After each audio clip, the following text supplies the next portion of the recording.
one of the most important questions is, what is for me the ultimate criteria for a successful life for me? Why am I here? What is it that I need to do as a human being to qualify for having a successful life, deserve the winning the lottery of life? That's one of them. The other thing that you have to navigate is, if you're in your car, you have to be in a position where it can connect to these at least four orbiting satellites so that you can figure out where the heck you are now. So if you know where you want to go, but you don't know where you are now, you are lost, you're not going to get home. So every day in your journal, you're trying to come to the truth about who the heck you really are and who do you want to be, and then what are you going to do? Jim, you're very welcome to the ScaleX Insider podcast. I'm really thrilled to have you on the show today. Thank you, Brendan. I'm excited to join with you in this conversation, and I hope we can create some value for your audience. Undoubtedly we will, given your incredible content and the author of now 18 books. So I'm really excited to get into some of that today. As you know, we've been sharing off our vision is to inspire, connect, and enable millions of ambitious leaders of small and medium-sized enterprises to scale with purpose. So as we open up the show with all of our guests, Jim, what does scaling with purpose mean to you? Well, it's so interesting, inherent in the notion of purpose is this sense of intention, of intentionality, of meaning, of intrinsic motivation.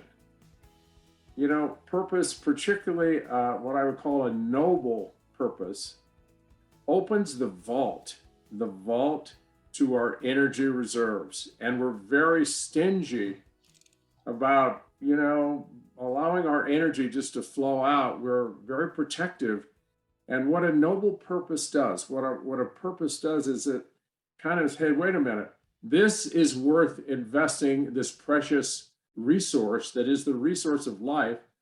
We're going to do it. So, and out of that, we begin to recognize the notion of passion. Passion also opens that door. And purpose and passion are contagious, very contagious. So you get other people investing extraordinary energy. And we did that at the Human Performance Institute. I was co-founder of that that company, which we eventually sold to Janson & Janson. But everyone, our whole idea was to get everyone on fire, to get everyone to understand they're contributing to something important, whether it was the groundskeeper, the janitorial staff, to make a difference in the lives of all the people that came there. And probably to date, there's probably some 400,000 people that came there. And we changed a number of lives over and over and over again. And I think it was because everyone was on purpose. Everyone was scaling on purpose. I love that. Opening the vault of our energy reserves. We're going to get into that today. Just for the benefit of our own audience, Jim, can you share with us your purpose at that point in time, and just give us a little insight as to how you arrived at your purpose? Was it a da moment, or was it something that evolved? So for me, this notion of purpose, I was very lucky to try to get some insights about this very early in my career. I saw how important this was. And my purpose has evolved. Every year it gets a little different kind of connotation, flavor. For me, I want to become a living example of how it's possible for just anyone to make a difference in people's lives, to make the world a better place. I mean, that's what inspires me. And I really do. I want to inspire others to reach higher, to be better, to be more other-centered in life, and to be more of those ideals in the reality of their life. And hopefully I am representative of that in my life. And that whatever I am and whatever I have come to inspires them to reach way beyond anything I could attain because it touches something important inside their soul. Yeah, again, I love that. And what we want to do today is really give people an understanding of how to unlock those energy reserves, the vault of energy reserves, and get inside their soul so that they can serve a noble purpose and ultimately scale with purpose. As I shared with you off air, you know, in the UK alone, less than 1% of small and medium-sized enterprises are scaling with purpose. So I'd love to do a masterclass today of your high performance pyramid, which you lay out in your wonderful book, and the power of full engagement. I have a copy here which is completely defaced. But before I do that, you mentioned at the outset you've touched positively 400,000 people, and these transcend sport, medicine, law enforcement, and in business, including with Fortune 100 executives. Can you share one of your favorite stories of someone overcoming the odds as a result of reconditioning the mind, really opening that vault of energy reserves and getting inside their soul by embracing the concept of your full engagement?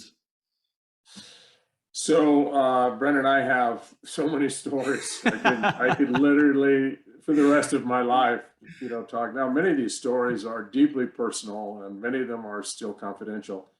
But some of the athletes and some of those that I work with have gone public, so I can talk about it openly. And probably one of my favorite stories, and he is a very good friend. So many of my clients have become my best friends over decades. And Dan Jansen, the story of Dan Jansen, I think is one of the greatest stories in sports history. Dan Jansen's life started out, he came from a regular family, and he's just an extraordinarily good person. I just instantly, you like Dan Jansen. He's just a great, great guy. And his agent called me and said, listen, we need help here. And if we don't change the trajectory of Dan Jansen's life, he will go down as potentially the greatest choker in sports history. And his real story began at Calgary in 1988, when he was destined to win the 500 meter. He was the best in the world in the 500 meter speed skating event. And just hours before his race, he received a phone call from his father that his sister Jane, who was, I believe, 27 years of age, who was suffering from leukemia, had died. And Dan Jansen's devotion to her sister was unimaginable. And he would have left he would have left Calgary in an instant had he thought she was in that dire circumstance. And he just literally came apart. This was hours before his race. And he thought he'll go back home immediately. And his family, his father in particular, said, listen, think about this before you leave. This has been your life for an awful long time. What do you think your sister would want you to do now? And he thought about it, and he said, she probably would want me to go ahead and complete the race. This was my mission. And so he decided to do that, and he put his skates on. He was crying when he put his skates on. And Dan Jansen never falls. He fell almost never in the 500 meter or the 1,000 meter. But literally with just a few meters into the race, he fell hopelessly to the ice, and thus began the saga of Dan Jansen. The Heartbreak Kid was what he's referred to as. And he went on, and the same thing happened in the 1,000. He fell before he reached the finish line. And everywhere he went, the press and everyone would ask him, has he gotten over the death of his sister? Will he fall again? So he goes to Albertville, and he doesn't fall, but he slips. And he does not get a medal. And then he comes in a disastrous 26th in the 1,000 meter. And I met with Dan just about the time he was on his way to Albertville, and we started working together. So I had 2 years to get him, to prepare him for the Olympics in Lillehammer. And his spirit was broken. I mean, he was a very strong-minded, good family, but he had all this, kind of media pressure that he would go down as one of the great losers because he had all of the best times in the 500 worldwide. And so we started, and for 2 years, he did every single thing I asked him to do. He kept a journal, and he journaled every single day for 2 years. And we monitored 23 variables, everything to try to balance the stress and recover in his life. And we always had a theme, something that in the final stages, the last 6 months, we wrote, I asked Dan, when he finishes his career as an Olympic skater, what would he like to have to be able to say that actually he accomplished? And he said, I'd like to win a medal of some kind, some recognition. And I would like to break the 36-second barrier that has never been broken, and that everyone believes, like Roger Bannister, the 4-minute mile will never be broken. I would like to do that before I leave this sport of skating. So I had him write 2 things on the top for the last 6 months. One was, I love the 1,000. And Dan Jansen actually didn't love the 1,000. He actually almost hated it because he did it only for conditioning, and he didn't like it. He thought of himself as they call it a fast twitch muscle fiber kind of a guy. He was not an endurance athlete, and he was always fatigued, and he kind of dreaded it. And I said, I want you to write, I love the 1,000, and then I want you to write 35.99 on every single page. And he goes, well, first of all, isn't that a lie? I don't love the 1,000, I hate it. And I said, I know, but one day before Lillehammer, your final event, you'll come to me and you will say, I don't know what's happening, but there's something about the 1,000 I'm really starting to like. And he broke the 36-second barrier 4 times before Lillehammer, at once at 35.76, which is absolutely unimaginable at that time. Yeah. And before Lillehammer, a couple months, he said, it's so strange. I think I'm beginning to love the 1,000 meter more than the 500. And on the day of the 500, he didn't fall, but he slipped just a little bit, and he was out of the medal victory. And he didn't know that I normally didn't go to his events, so I didn't want to add any pressure, but I flew to Lillehammer and was in the audience. I was actually in tears before the race began, and he didn't get a medal. And I wanted to be there because there's 4 days in preparation getting ready for the 1,000 meter. And so I didn't have credentials because I knew he'd find out. So I didn't want him to know I was in the audience. And I'm trying to get through all the security, and Dan comes off the ice, and I'm screaming and yelling at Dan, and they're trying to hold me back. And finally he sees me, and we go down into the bowels of this big stadium, and we begin the preparation for the 1,000 meter. And what's ironic is that it was 1,000 meter that actually became the most extraordinary achievement of his entire career. And he broke an Olympic record and won a gold medal in the same event that 2 years earlier he'd come in 26th in the world. It's unimaginable. And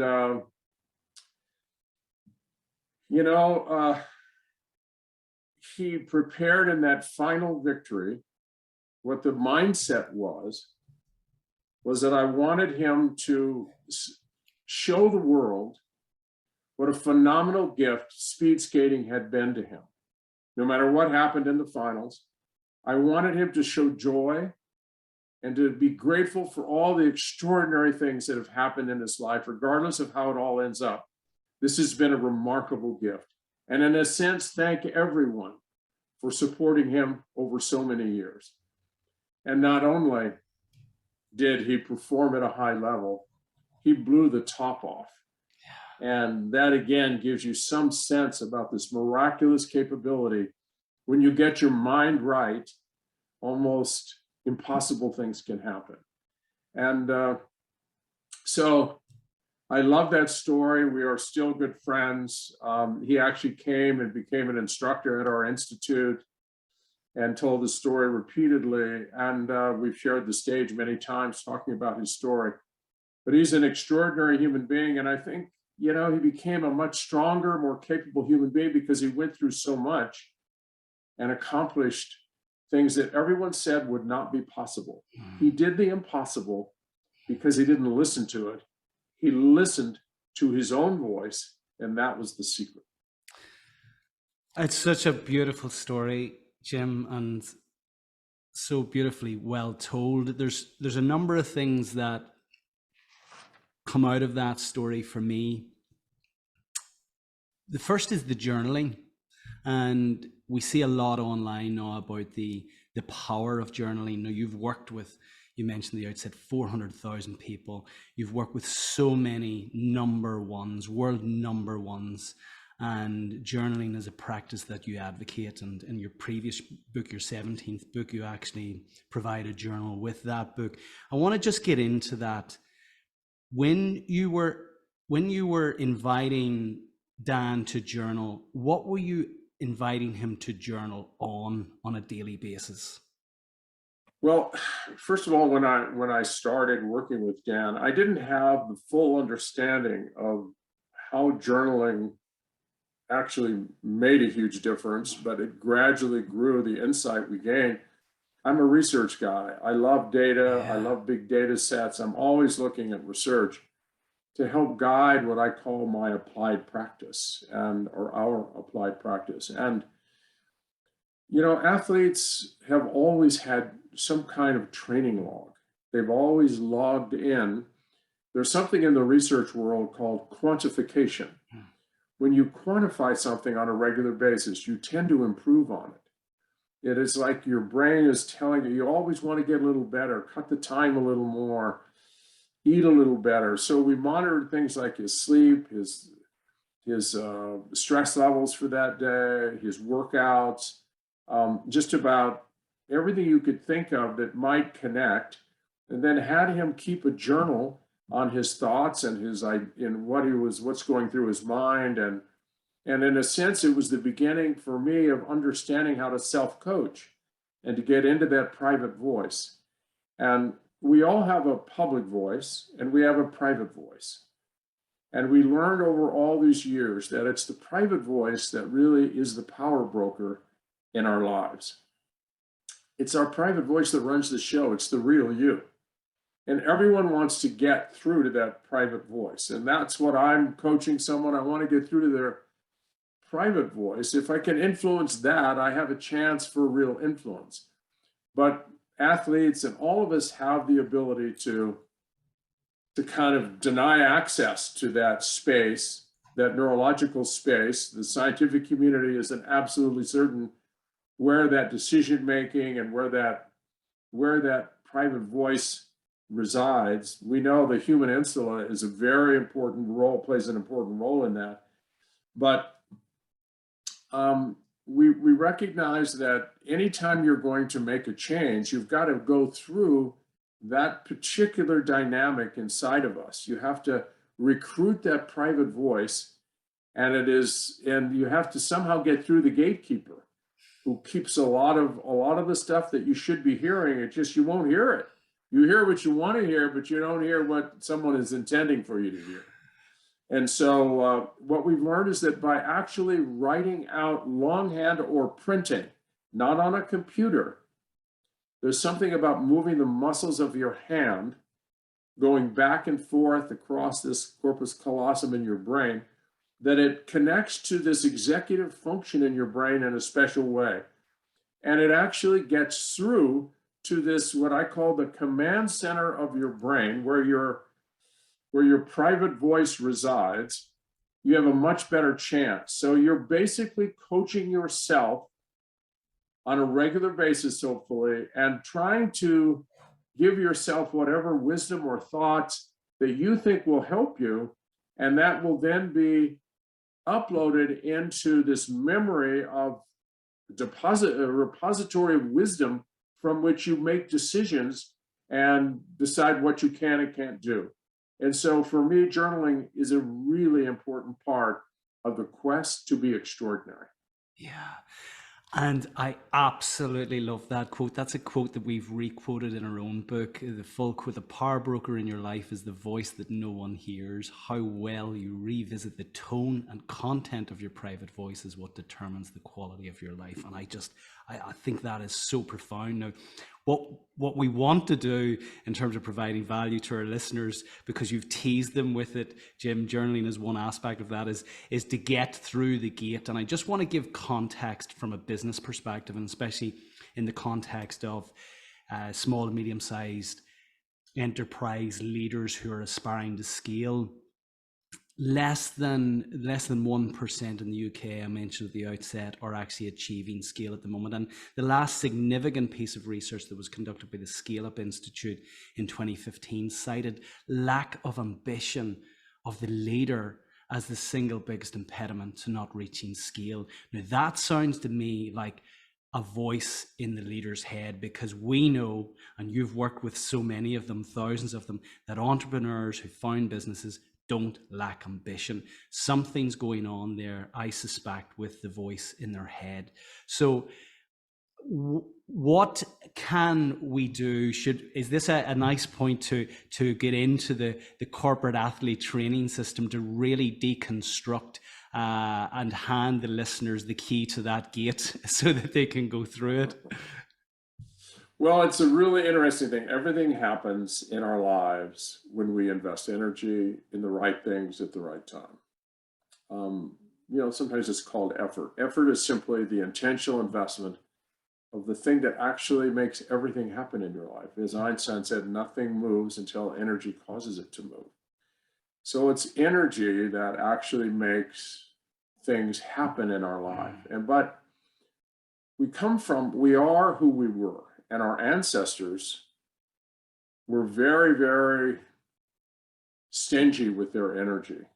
They were very careful not to waste energy, because wasting energy meant that they probably wouldn't survive. When food and water and shelter, they had to do only those things that actually related directly to survival. And those that went off and kind of did other things and wasted energy, they didn't make it till Tuesday.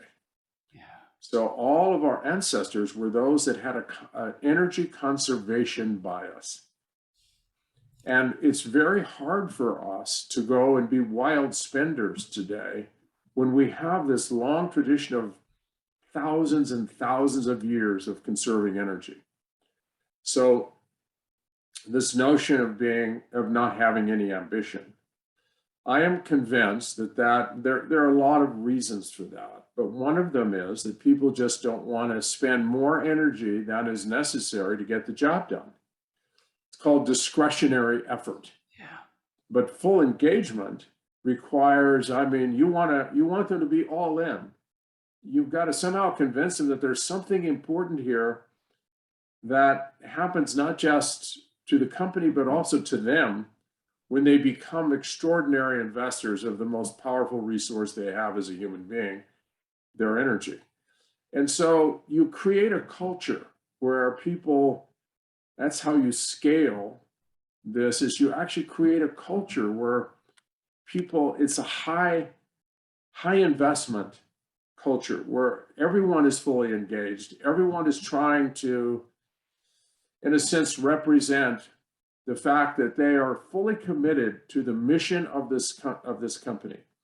And there are some very tricky things that have to happen to really get through to people and to get through to their command center, where their private voice says, okay, invest big quantities of energy. First of all, you don't do it for what you believe is a kind of a lame cause just to make money.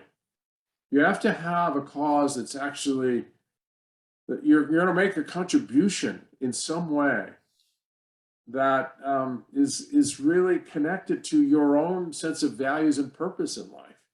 You have to also make people feel like you care about them, not because they make more widgets, but because you care about them as human beings. And you really can't fake that.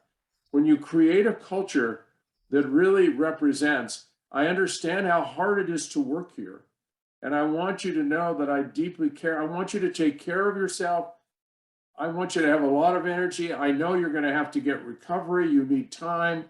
I'm trying to get you the best food possible, whatever. I want you as a person to be happy. I care about you as a person, actually more than I care about this business. And if in fact that comes through, people will dig deeper than they've ever dug into that reservoir of energy. And the more you care about your people, the more they will care about your business. And they sense it. You cannot fake it.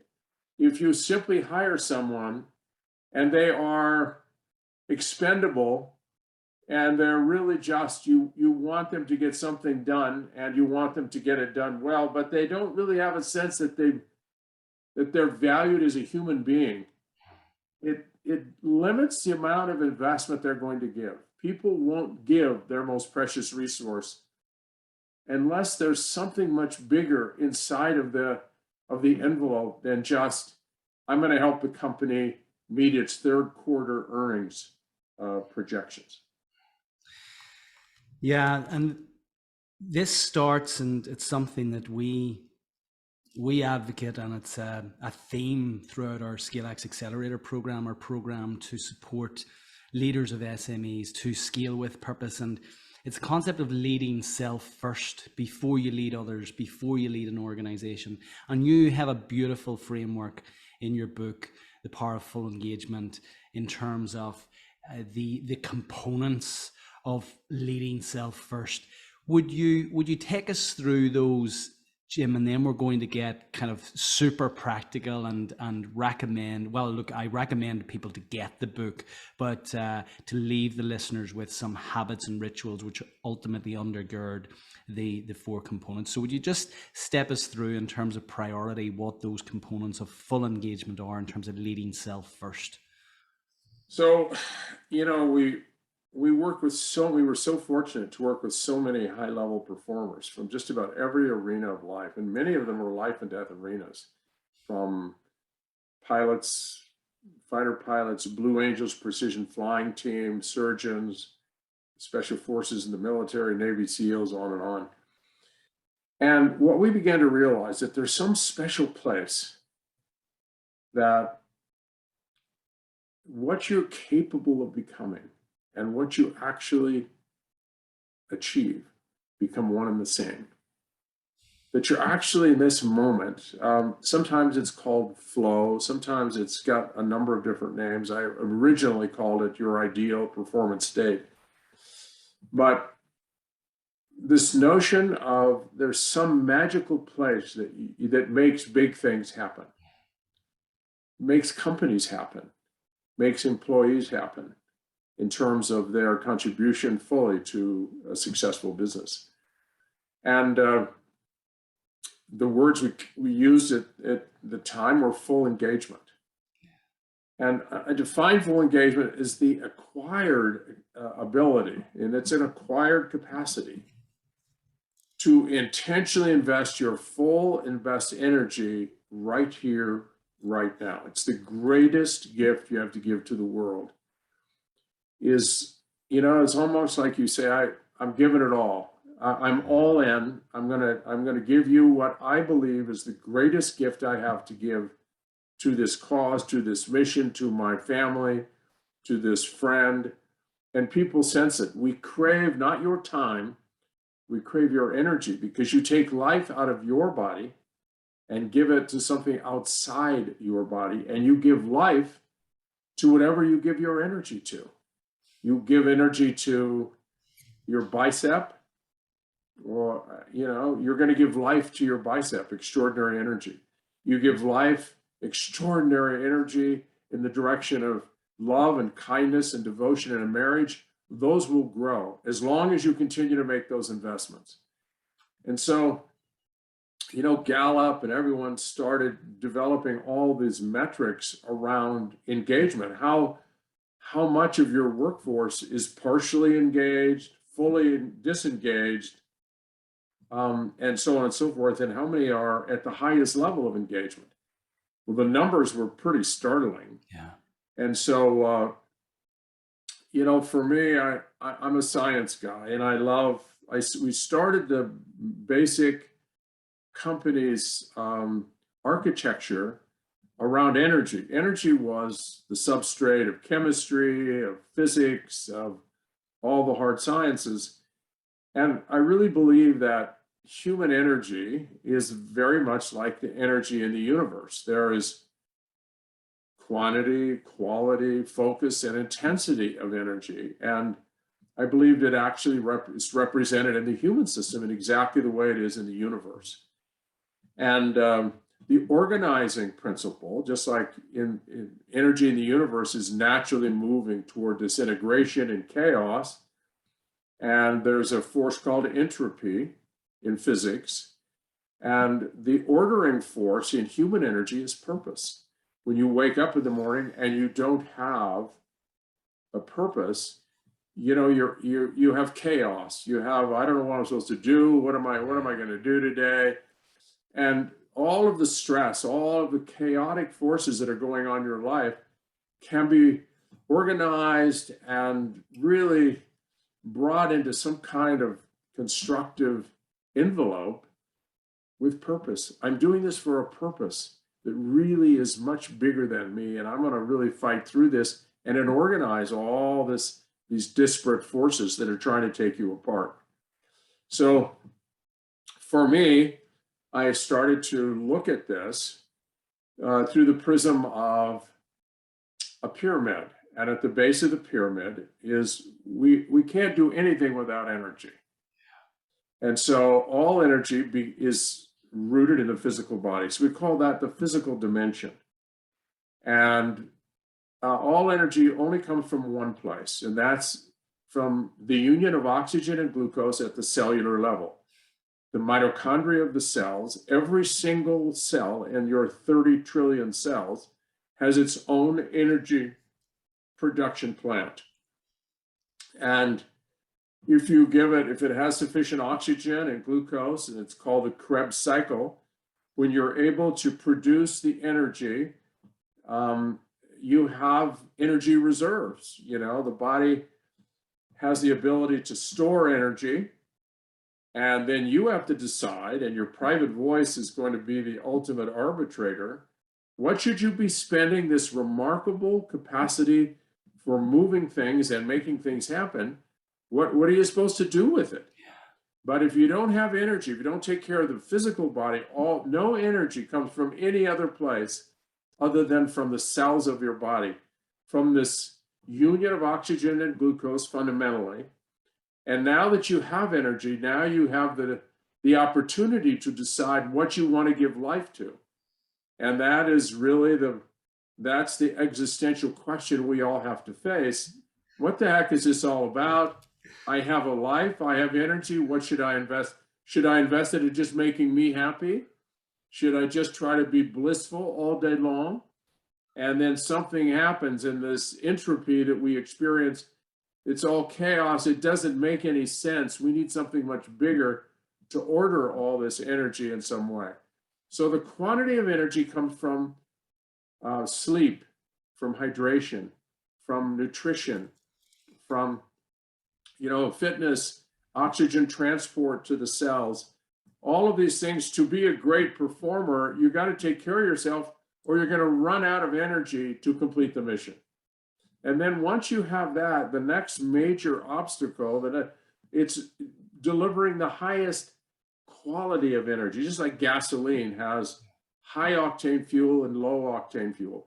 And some energy is very high quality and some is low quality. The highest quality human energy comes from the positive emotions. The negative emotions, although there is a time and place for those, have a very high toxicity quotient associated with them. Things that, there's a lot of these adrenal cortical stress hormones produce energy and cause changes in the physiology to help you survive, but there's a fairly high cost. And the energy is like fueling a Ferrari with very low octane fuel. You're going to end up with a lot of maintenance problems and you won't get full ignition.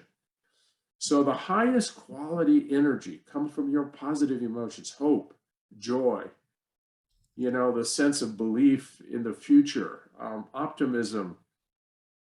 A lot of these emotions, the sense of challenge, the sense of opportunity, the sense that I can make a difference in the world, that's the energy that actually fuels your engagement at the highest level. And then there's the focus of energy. In the universe, it can be scattered or it can be focused, and so can human energy. And focused energy, is laser focused, and it's in the present moment. And that's when things really light up. So that when you have lots of energy available, it's the highest quality of energy, and it's very focused on what it is you think you would like to do, to move, to make happen in this moment. And then as you move up the pyramid, the highest level of the top of the mountain of the pyramid is the spiritual dimension. And that is the intensity or force of energy. All energy has force or intensity. So does human energy. And this is the energy of purpose. And we develop first physically, then emotionally and socially, and then mentally and cognitively. And then ultimately and lastly, we develop morally and ethically, spiritually. But we become extraordinary as human beings when we start from the top. When we define what our life is all about, we have a purpose for why we're here. We understand this is a gift and that we want to make a difference in whatever time we're here. We're only here for a short time. And what is it that will bring a great sense of meaning and accomplishment to your life? Then we focus our energy on those things that make that happen. Then we summon the emotions that actually serve that mission, the highest positive emotions we can. And then we take care of ourselves so we have plenty of energy to complete the mission. And that is the dynamic, I think, that actually makes life work for people. We don't go out and work out just to be buff. That'll get old very quickly. But if I go and work out at 4 a.m, so I have more energy to be a more extraordinary father to my son, so I'm not, a dead person walking when I come home from work and I'm very disengaged. I want to be fully engaged with my son when I'm home, and I'm willing to get up at 4 a.m. and work out so I have more energy. That is what is sustainable. So full engagement is the greatest quantity of energy, the highest quality of energy, the most intense, the most precise focus of energy, and the greatest intensity of energy in this moment, right here, right now, no excuses. And that is the ultimate gift we can give to the world. Yeah, I really, really love this. And I often get asked the question, what's my highest value? What do I value most? And it can surprise some people when I say my health and well-being, and I don't say my family first, but I say my health and well-being, because ultimately, whenever I'm healthy and well, that enables me to be the best father, to be the best husband, to be the best team member within our team. That once I prioritize my physical health, it becomes the platform then for thinking better, for actually your thoughts tend to be much more positive. Every time I go for a run, every time I do a workout, I always come away, the endorphins are flowing and I feel positive. And that then seeps into my relationships and ultimately is aligned with my overall purpose. So, it's a little embarrassing, but I was data driven. We had all this, when you came into the Institute, first thing we did was we drew your blood, and we did a pretty extensive blood chemistry panel. Then we put you in a bod pod and measured your lean body mass. And we tested and collect more data than you can possibly imagine. And then we correlated it with outcomes. And then we started putting together, where's all this data leading us? And the conclusion we drew with all the people that we were working with from all these diverse areas of high performance, all we were doing was making them healthier. And health was physical, emotional, mental, and spiritual. And as they got healthier, we got Dan Jansen healthier physically, emotionally, mentally, and even spiritually. Why was he skating? For what reason? What was his mission in life? And what happens is things light up. And so it was like, when we thought about mental toughness and all the books I've written on all of that, and competitive toughness and competitive strength, it's really just getting healthier. It's learning how to get all these buttons going in the same direction. And if one of those doesn't work, if physically you're fatigued, you don't take care of yourself, or emotionally you have a lot of negative emotion flowing around and a lot of toxic emotion, if mentally you're not focused in what you're doing, you're thinking about the future or the past, spiritually you're not even sure what it is, it's all about you, it's not about any kind of noble cause, the whole thing kind of collapses. So that's what we did. And then the last piece of insight that we gained, and that's why I've written this final book. I'm assuming it's my last book, but every time I write Don't a book, say that, Jim. It's always my last one. It is that health ignites wisdom in decision making. That we make better choices when we are healthier physically, emotionally, mentally, and spiritually. We just make better choices, and our choices determine our destiny in life. And it really is our private voice just does a much better job of organizing the decisions that we make when we take care of the whole person. And so that's what that book is all about. How do we make better choices, and how do we make sure that the choices we make don't just get us through the night, but have very long-term consequences that will come back to haunt us later on. So health ignites performance, and it also ignites better decision making. In the context of performance for the scaling leader, for the scale-up leader, they might be listening to this and say, well, that's fine. Dan Janssen's focused on an Olympic medal. I'm just trying to, I'm trying to grow my business here. I'm trying to get to a point where I can get out of the day to day, all of this purpose stuff, I'm hearing a lot about it, but that's grand. But look, I've got to get out there, win the next deal to pay the wages for the next month. And I call them kind of dead man walking, because they're caught in the balls of the business. And there are other stereotypes, or I've characterized others who don't scale. One is the comfort zone warrior, who arrives at a point where they've achieved the level of success and they're trying to put a wall around that Right. and ask the world to stop. They just want to hold on to it. Both are at different ends, but ultimately it comes back to having drive, which is the opposite of lack of ambition, comes back to this central tenet of a central theme of finding purpose. If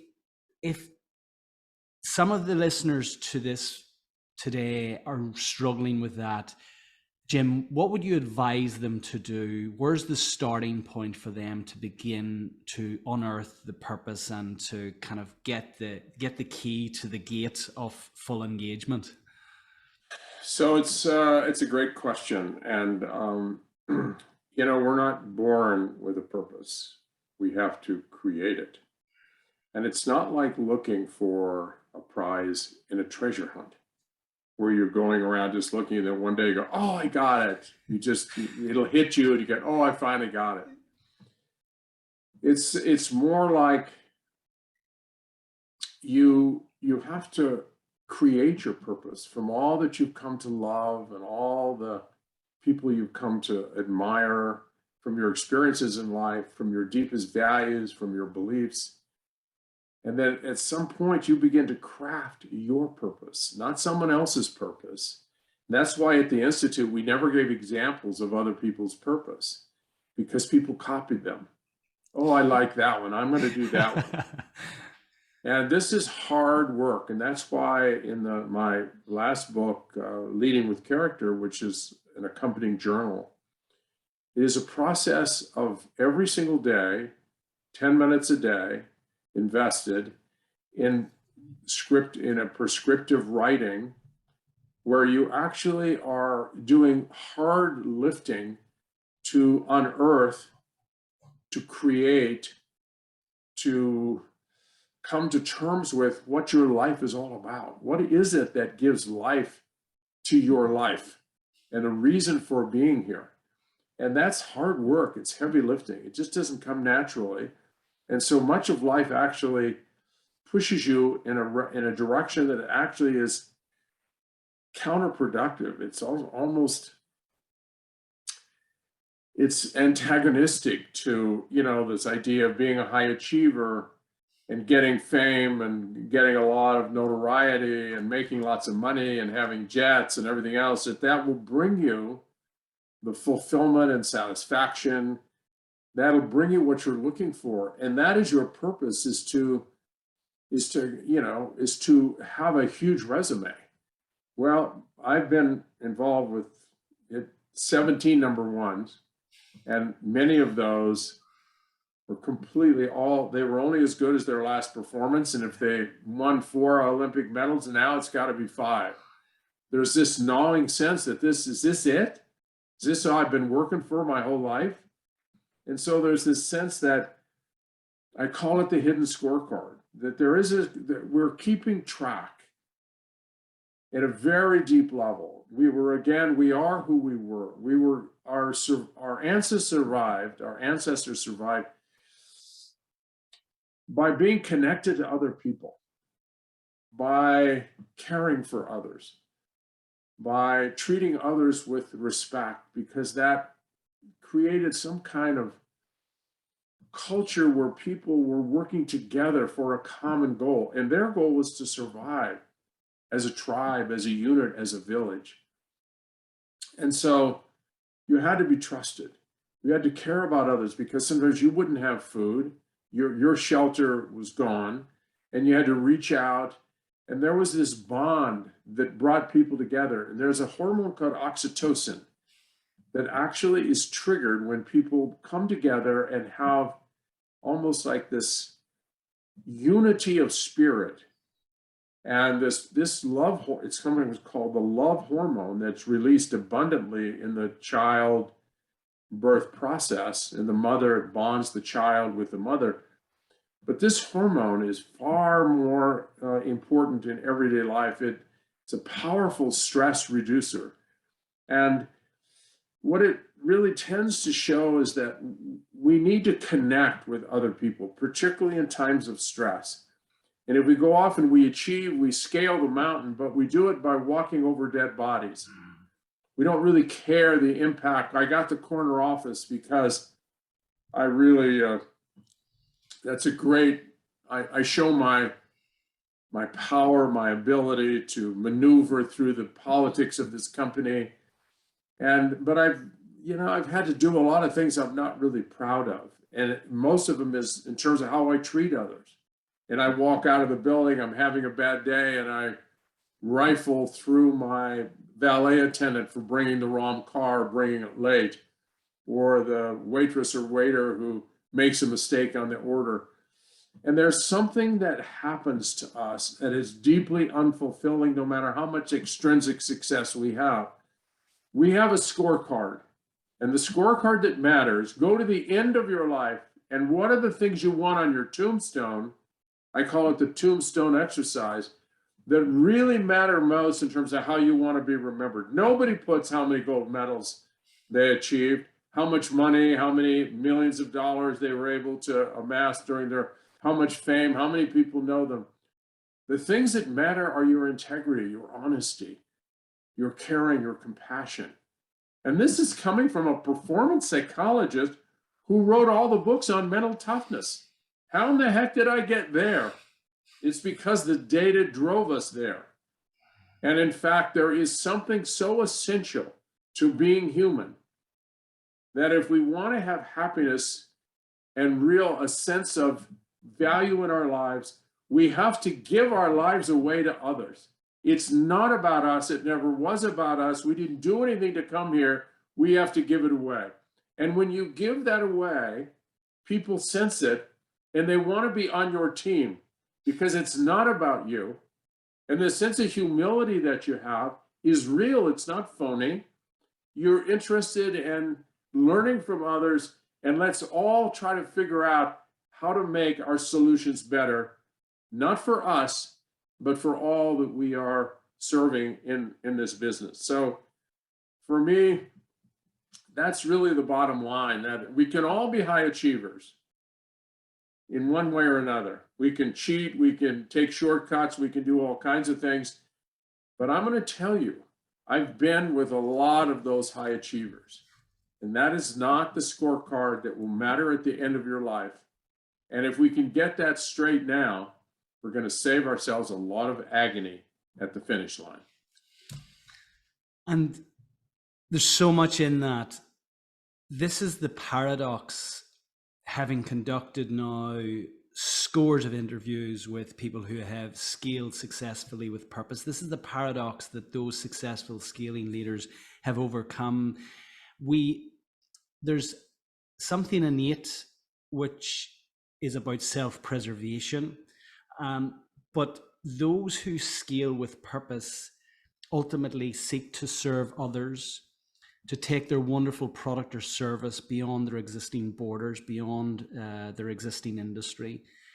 They passionately care about their purpose. They have a very, very strong vision and inspire others behind that and align their teams to that. They care passionately about their team, and they with this concept of servant leadership, they're servant leaders. And ultimately what I found, when they care more about the planet that they exist on, the people who exist on that planet, and seek to develop a product or service which serves either the planet or the people or both, ultimately they become more successful and more profitable. Have you found that similar with the thousands of companies and business leaders that you have dealt with over the years, Jim? Well, we call it a self-transcendent purpose. It's a purpose that extends well beyond your own self-interest, your own salary, your own political ambitions, and so on and so forth. And that takes you to a different place, and people can feel it. I mean, you resonate, you vibrate differently as an energy kind of person. You impact others in a different way, because when it's all about you, when you, in a sense, are a supreme narcissist, people pick up on that almost immediately, even when you're faking it and you have a public voice that says all the right things. We know that you can conceal your real motives very, very handily. That's what happens in politics. They say whatever needs to be said to get elected, and then they get in, and it's their private voice that actually runs the show. And we are mortified that we actually elected this person and we were hoodwinked. We were completely buffaloed into believing this was the real person. And in fact, they said all those things just to get into a position of power and influence. So, we've got to become better as business leaders, and picking our partners, picking and choosing our employees, and that's what I did very carefully, and all of us at HPI. We tried to recruit people who were not interested in just advancing their careers. They were purpose-driven, way much more than they wanted to learn, but they wanted to make a contribution with their lives. And they all did very well financially, but that wasn't the driving motive. And it's hard to recruit people today. They're more interested in the salary oftentimes than they are in what, the purpose of the company is. They want to know, how is this going to actually help them climb the ladder of success? And I'll be 2 years with your firm, and then I'm going to go here, then there. It really is a challenge for a CEO, whether it's a large or small company, to figure out how to create a culture of a small company where everyone really, kind of comes together. And there is this unifying, kind of,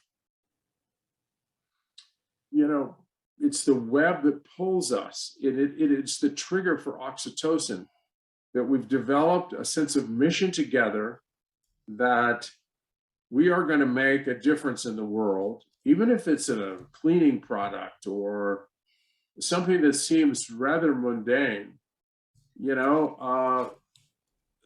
There is a contribution that can be made. And as you said, maybe we can do it in a way that actually acknowledges the importance of planet Earth, and we do it in a way that actually we still make a profit, maybe not as much of a profit, but we're going to protect Mother Earth. That we have a sense of perspective on what are the real values that we should be perpetuating as a company, and actually being profitable in that process. And that's what great leaders have to do. It's not easy. It is a very tough job. Completely agree. And I'm smiling as you say oxytocin. My daughter ridicules me every morning when I ask her for a hug. It says, "Dad, you don't want to give me a hug at all. You're just looking for your daily oxytocin fix." I encourage them to get their daily dose, the dose being dopamine, oxytocin, serotonin, and endorphins. So, and we have kind of habits and practices that we do to get each. So she said, "Dad, no, I'm not giving you a hug. You're just being selfish. You just want to get your oxytocin fix." There's a couple of things that I'm conscious of your time, Jim. There's just so much in this, and I love this conversation. There's a couple of things, and just to get super practical in terms of the journaling, what are some of the best, let's say the top 3 questions that we should journal on, the best 3 questions that we should ask ourselves in the privacy of our own journal and the privacy of our own mind? What are those 3 questions? Well, I don't know if there are 3 questions exactly, but we're all navigating in life. We're trying to figure out, I call it metaphorically, we're trying to get home. Yeah. And if you've been away for a long time and you're in kind of unfamiliar territory, the first thing you're going to do, if you're not sure how to get home, is you're going to reach up and activate your nav system. And the first question your navigation system is going to ask you is, well, what is your destination? And you have to know where home is. And if you haven't really figured out where home is, I guarantee you, your nav system is not going to work. It's not going to get you there. And even if you have an understanding of the city and the zip code, if you don't have the exact address, your nav system's not going to work. And it's exactly as human beings. For us to have, to navigate, we've got to know where we're going.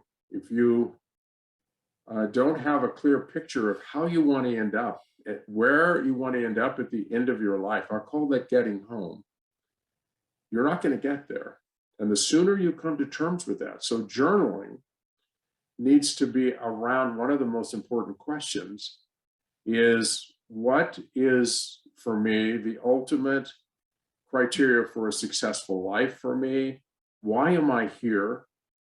What is it that I need to do as a human being to qualify for having a successful life, deserve winning the lottery of life? What is that?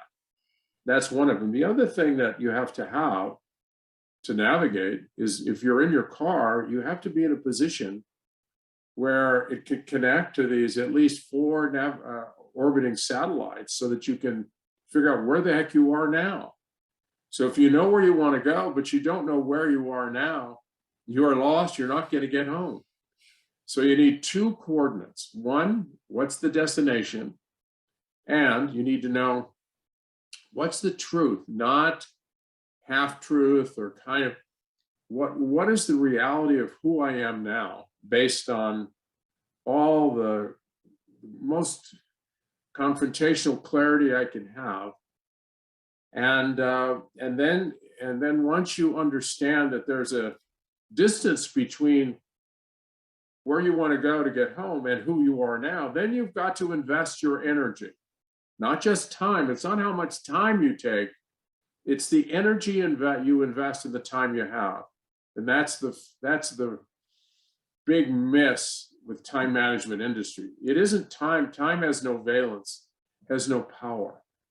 It just provides you with an opportunity to make the investment that really will get you home, and that is your energy.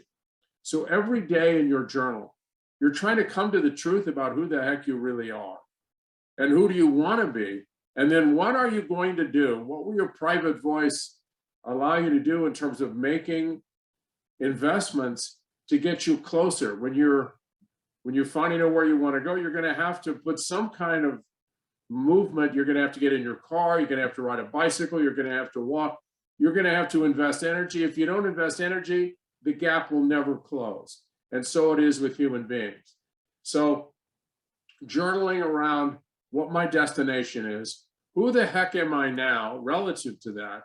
And then where must my energy investments, and hold yourself accountable for those investments. And don't just invest time. Time will not make much happen. It only makes things happen when you bring your best energy, what I would call your full engagement. Yeah. The second principle of our ScaleX framework is purpose and vision. And in the context of business, when you say, where is home, what we're referring to here is our North Star, ultimately that vision of the future, right, which, you've mentioned earlier, really drives energy. It drives positive emotion, hope, joy, optimism, a sense of belief in the future, which ultimately, when you're inspired and you're energized by that vision of the future, then that energy just seeps out. It radiates out, and you energize others. And we've certainly found that. The affirmation, I want to go back to just something before we move into the close, because it's something that is aligned with having the vision. And it's something you encouraged Dan Jansen to do. Once you asked him, well, where's home? What does success look like? And he said, well, I want to break the 36-second barrier. And you also encouraged him to write out that he loved the 1,000 meters, this affirmation of something that he didn't necessarily believe, but you were in some way, I'm just using this language, but programming him to believe. Bringing those elements together, we've spoken a lot about purpose, why we're doing what we're doing, a meaning behind why we're doing what we're doing. How important is vision, and then practicing, having clarity of that vision, and then practicing affirmations in the belief that, and programming of your mindset to believe that actually you're going to attain that bold, ambitious future. So, the mindset that we have around almost anything is pretty much what's going to determine the outcome. Right. And there's a brilliant developmental psychologist by the name of Carol Dweck, who was just an amazing woman. She was at Stanford, and she's a brilliant researcher. And she developed this notion of a growth versus a fixed mindset. And a growth mindset, I think, is really the essence of what we're trying to create in our children, in ourselves, and that we've never reached the pinnacle of what we can do. There's always more. We can become better. That we're not fixed by some arbitrary limit genetically. That we're always growing, always trying to reach to a little higher level, become better as a human being, more caring, more intentional, more fully engaged, on and on. As opposed to a fixed mindset, and that is that I'm probably as good as I'm going to get. It was pretty much determined by forces that are outside my control. And that no matter how much energy I put out there, I'm probably not going to get a whole lot back. And that obstacles just simply indicate that, you're probably close to as far as you can go. But on the other one, if you have a mindset that is a growth mindset, an obstacle is just something you have to continue to contend with, find ways around it, invest more energy, and getting the mindset, that's had a profound effect in schools with children, but it's true with all of us. And I changed the mindset helped change the mindset of Dan Jansen in terms of the 1000. I knew he could become he was a genius as an athlete.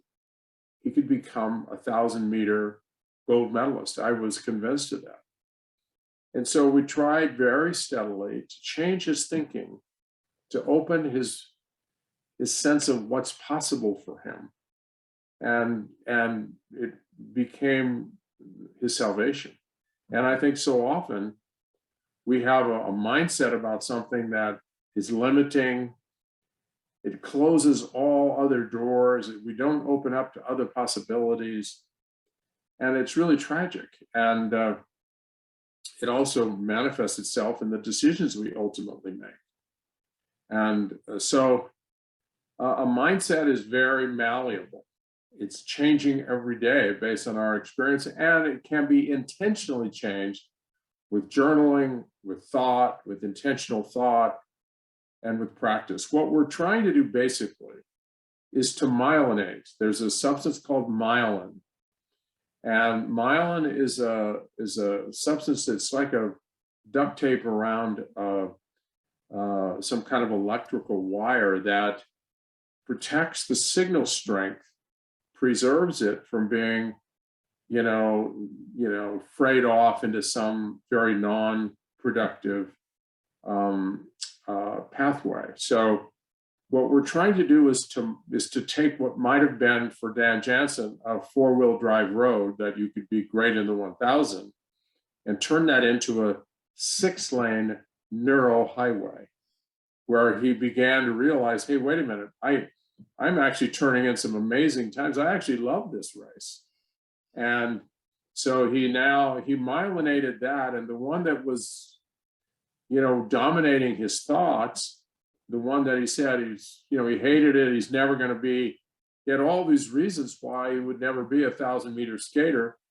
Those all decayed because he didn't go there anymore. It decayed. If you want something to die, cut off its energy supply. Just don't go there with your thinking. And eventually it will atrophy. You can't cut it out, but you can get it to atrophy with disuse or just simply not allowing energy to flow there. So he gave energy to a new dynamic, a new mindset, and it changed his life. And that is a metaphor for everyone in all dimensions of our life.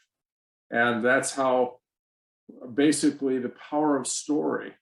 It's really the story you tell yourself with your private voice ultimately determines where you're going to end up. So I wrote a whole book on the power of story.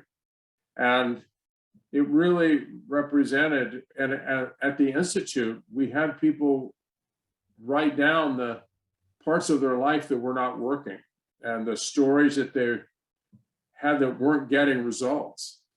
And so they wrote those out, and they wrote as much detail as they could about their mindset, about how they were thinking about it. And in that mindset were multiple examples of what I would call faulty thinking, failed promises or failed assumptions. And then they had an opportunity to create a new story based on some very important understandings about what are the elements of a new mindset, of a new story. You have to repeat it over and over again in your mind. But the most important thing is it has to be anchored in truth. It's not just fantasy. You have to decide, well, what is the truth here? Well, the fact is I'm not that good at this, or I don't do that, or I'm pretty negative. Whatever. We start with the truth, And then we craft a story that actually inspires you to close the gap between where you are and where you want to go. And you start investing energy. And you create a story that actually, it creates rituals and routines that support this new behavior. And you start with a 90-day mission, and you start developing maybe 3 or 4 new rituals to support that outcome. And you hold yourself accountable. And all of a sudden you realize you're in a whole new place. You actually completed something you never thought was possible for you. And we did that over and over and over and over again. And I called it the power of story, but really it's the power of mindset. It's the ability to change your story when it's not working. If the story you have can't get you where you want to go, you can change it. And then it's all a function of where you put your energy. If you want to know who you are, follow your energy investments thus far in life. You are basically the sum of the energy investment. If you have a great short game in golf, or if you have, have all these things that you do really well, kind of climbing mountains or whatever, it means you put a lot of energy into that. If you're not a very good husband or a very good father, or, you really haven't really mind what it is that really you should be investing in, if you make those investments, you're going to improve. But you have to understand that it's energy, and you have to have a compelling reason to do it. And that will become the centerpiece of your life story. And that will lead to real change if you persist. I love that. A compelling reason for doing it, and ultimately creating the story of the future that you want is so aligned with our second principle, purpose and vision, and ultimately then orientating yourself towards that, and creating habits and rituals and practices. And what we coach our leaders around is to take their 10-year story, let's call it their moonshot, and bring it down into a 3-year vivid vision, something that's much more lucid, and break that down into 1 year and then into 90 days. So very much aligned, and to support them in winning, getting wins, which seeds confidence and starts to support a change in mindset that they can really do this. Because one of the biggest challenges that we have is actually getting and coaching our CEOs around the articulation or public communication of their future story. And that's so critically important. If you want people to follow you, well, you've got to tell them where you're going. Right. And often they don't want to do that. They don't want to take that out of their head for fear of judgment or whatever. You'd be much better placed to comment on that. So, could you comment on that, Jim, just in terms of, before we get into the close, if there's anything else to support CEOs in encouraging them to go out and communicate a bold, ambitious vision which is anchored in their purpose? Well, it's a great challenge for every leader, CEO, CFO, COO. People need to be inspired if you're going to get the most out of them. If you want them to be engaged, you got to touch them in some way other than just simply, you might get them engaged if you give them enough financial incentive. But eventually that, you get enough money and that doesn't hold. It's like it happens in the NBA and basketball, or any of, any baseball, hockey, whatever. Money drives engagement in the beginning, but after a while you have enough money, that just doesn't do it. You have to have something that's more enduring. And so it's like you're always trying to figure out the story that moves you, that's real, that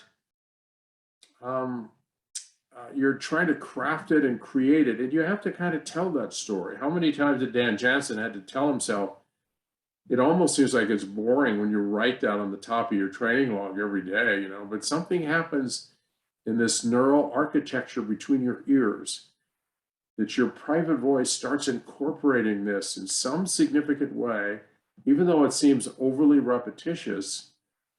That is in fact how new neural highways and new neural networks are created is repetition over and over and over again. And you create new habits, new rituals.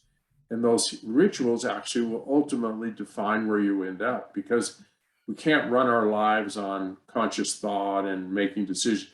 We are creatures of habit. And if we have habits that don't serve us well, we have to really find ways of creating new habits that actually are going to get us where we want to go. And those habits could be habits of thinking, habits of exercising or not exercising, of the way you treat people, all kinds of things. And every day we should be on a journey to find a little better way of living the story that we want others to embody. People pick it up in a hurry. You tell them to be very positive and caring and responsive to others, and then they see you with the valet attendant excoriating them because he or she brought the wrong car. They realize this is all a show. This is not who you really are.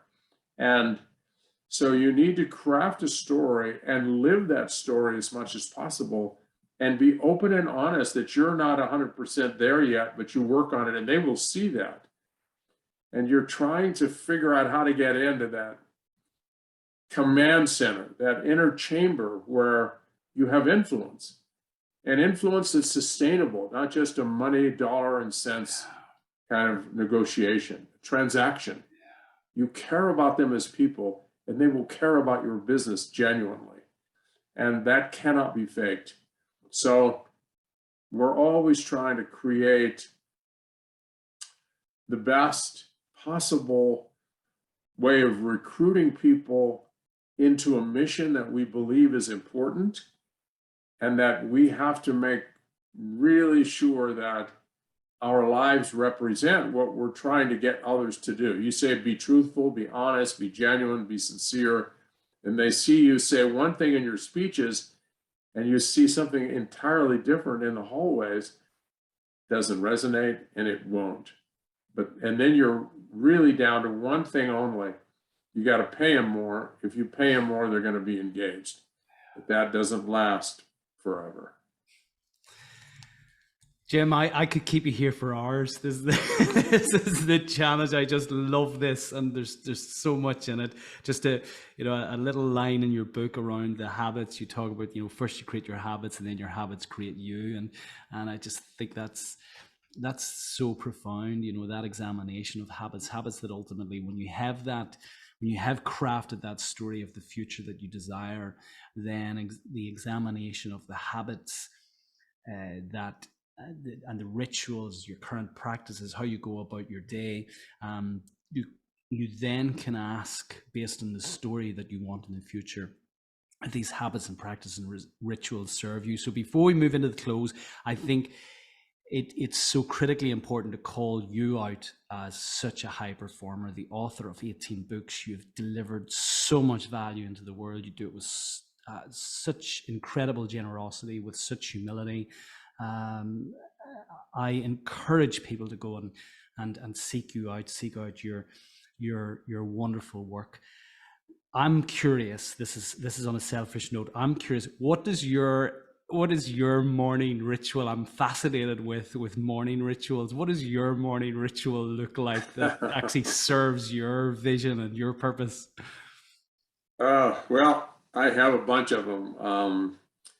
I do my best work early in the morning. So this morning I was up at 3:30. I get up at 3:30 or 4 in the morning, and I have a whole routine, and I do my organization of my day, and then I have pretty much a time to do my reflection and my journaling, and then I prepare for this podcast, the things that I'd like to be able to communicate, make sure I'm going to be at my best if possible.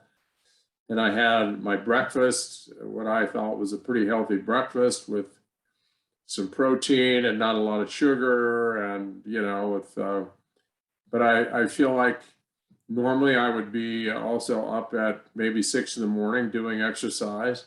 I do at least an hour of exercise every morning as early as I can. and then I get to bed early. I feel like I try to get 7.5 to 8 hours of sleep. So, but I'm up early, but I'm the most productive early in the morning. So I appreciate that I could do this podcast early because as the day wears on, I feel like my ability to connect and for all the synapses to work, there's a deterioration. And by 8 o'clock at night, I'm struggling to find where the heck my brain's going. Well, in closing, Jim, we always pose the same question to our guests. You've had such an incredibly rich life, having worked with the world's best performers, and you continue to do this work. Can you share with our listeners 3 timeless takeaways?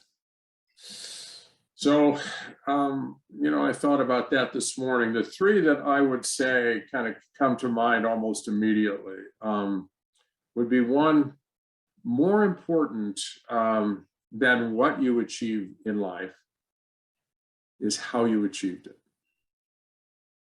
There is the what, and then there's the how. There are a lot of ways to scale the mountain, and I've seen them all. And I've come to understand that sustainability at the top of the mountain, if you don't really do it in the right way, you're not going to be there long. And so the how always takes precedent over the what. And then who you become as a person as a consequence of the chase will define ultimate success in your life. That who you become as a consequence of the chase, and we're all chasing something, will ultimately define your success as a human being. You are more important than your achievements. And then the last thing is, be, as much as you possibly can, what you want others to learn. Because that your behavior speaks so much louder than your words.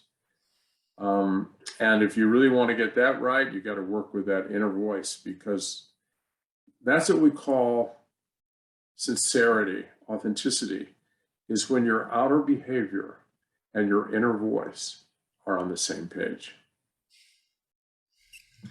That is so profound.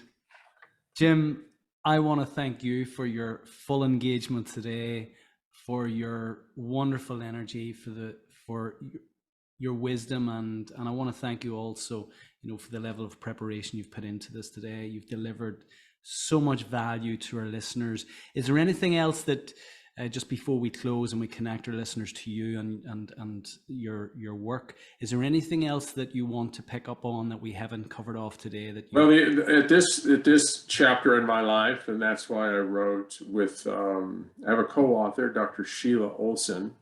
She has a PhD in behavioral genetics, and we wrote Wise Decisions, a science-based approach to making better choices. And that is a book that was designed for what we call the Youth Performance Institute. We both serve on a board, and that all of the work that we've done at the Human Performance Institute for adults, we're trying now to apply that to children and to figure out how do we take these lessons and find a way to deliver them to maybe the most important group of individuals on planet Earth. And I am deeply concerned about the youth of today.